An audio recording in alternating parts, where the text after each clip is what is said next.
Hello and welcome to June's Bookorama. I'm June Thomas.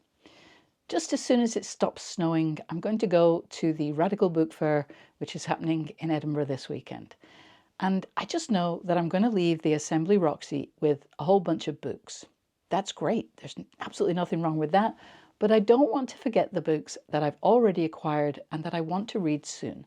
So I figured that it might be a good idea to do a haul video, both to share the books that I'm excited about and as a sort of reminder to myself that there are a whole bunch of books on my shelf that I'm excited about reading. So June, get on with it.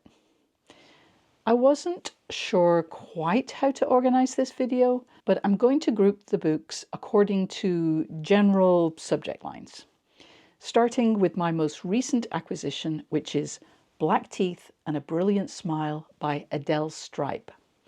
I bought this book on a recent visit to Halifax. I got it at the Book Corner, which is a fantastic bookstore in the Peace Hall in Halifax.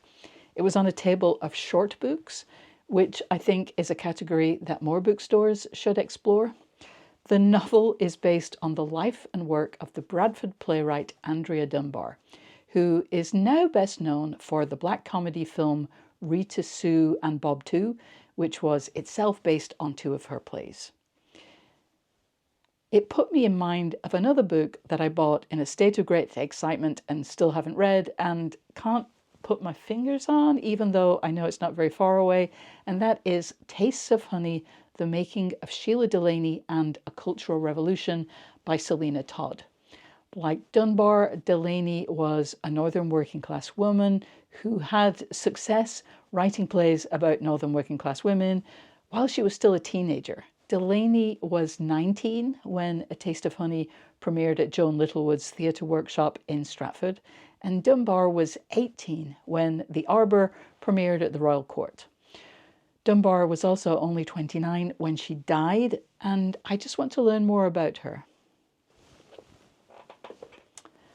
Another northern working class, and this time queer, book that I am really excited about is Pity by Andrew McMillan, which I picked up at Lighthouse Books in Edinburgh.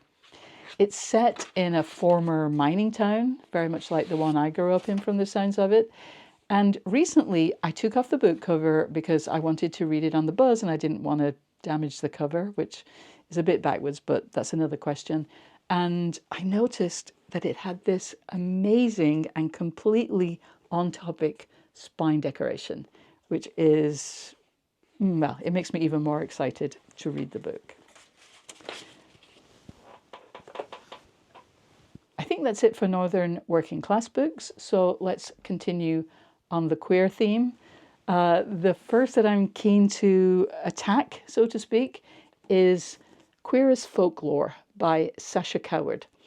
The subtitle is The Hidden Queer History of Myths and Monsters. It's one of those books that every time I pick it up, I look inside, I find myself reading for several paragraphs, and I just want to kind of get stuck in properly. So soon Queer as Folklore, soon. Also high on my reading list is the graphic novel Heavyweight, a family story of the Holocaust, Empire and Memory by Solomon J. Brager, in which Brager uses archival research and testimony to understand their relatives they never met, to report their own family history, and just basically to report their own family's lives. It's another book that draws me in every time I open it, and I believe I bought both of these also at Lighthouse. Now, a pair of purchases that were inspired by one of my favourite reads of 2024. I really loved Emma Copley Eisenberg's novel Housemates. So when I was in Chicago this summer, I bought her first book, which is a non-fiction exploration of a decades-old double murder in rural West Virginia. That book is called The Third Rainbow Girl. I bought this at Women and Children First.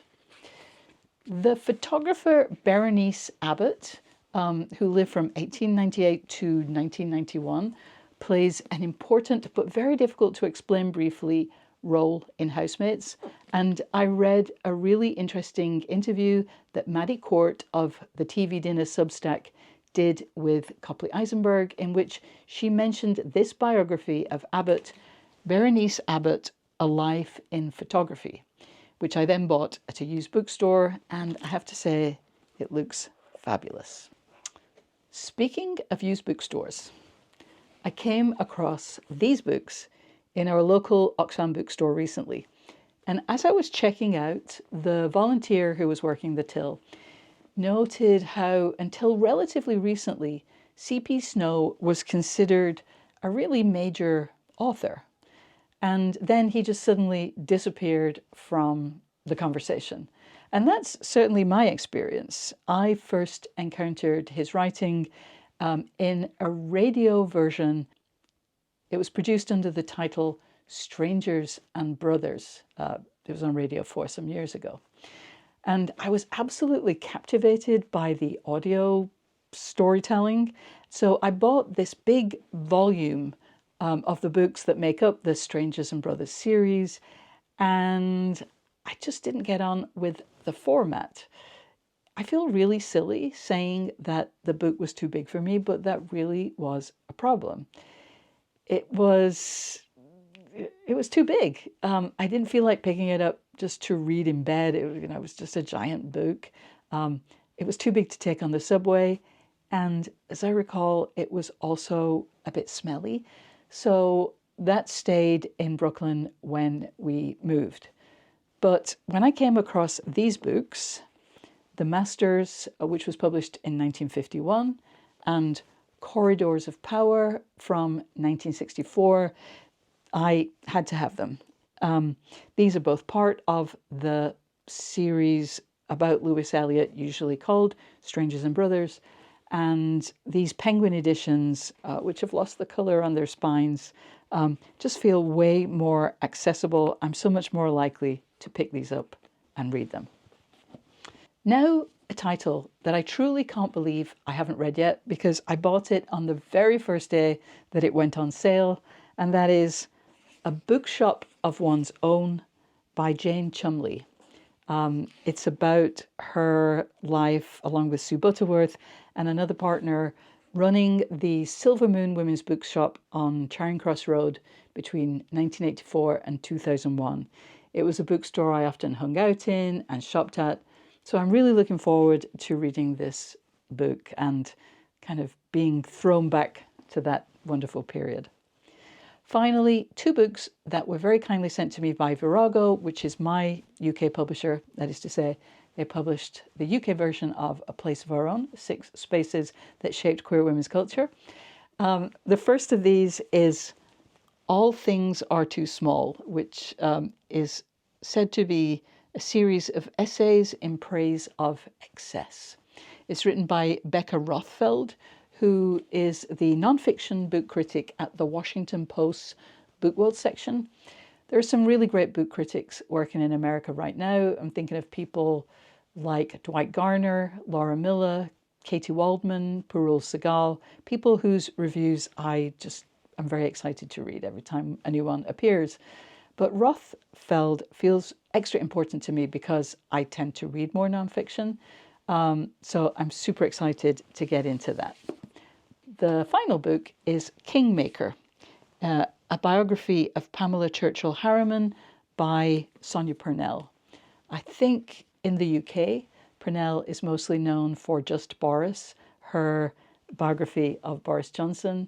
But I recently read and loved her book, A Woman of No Importance, which is about a spy from World War II who was incredibly important and completely undervalued and misunderstood. And I think the same will be true for Pamela Churchill Harriman. And if A Woman of No Importance, not to mention the reviews, are anything to go by, although it's a long book, I think it will be a fast read. All right. I very much hope that my talking about these books will get them off my TBR pile and into my hands very soon. I'll let you know how much progress I made with them in a future video. As always, if you have any questions about these books, or indeed about my book, A Place of Our Own, 6 Spaces That Shaped Queer Women's Culture, please let me know in the comments below. Thanks for watching. I'll see you next time.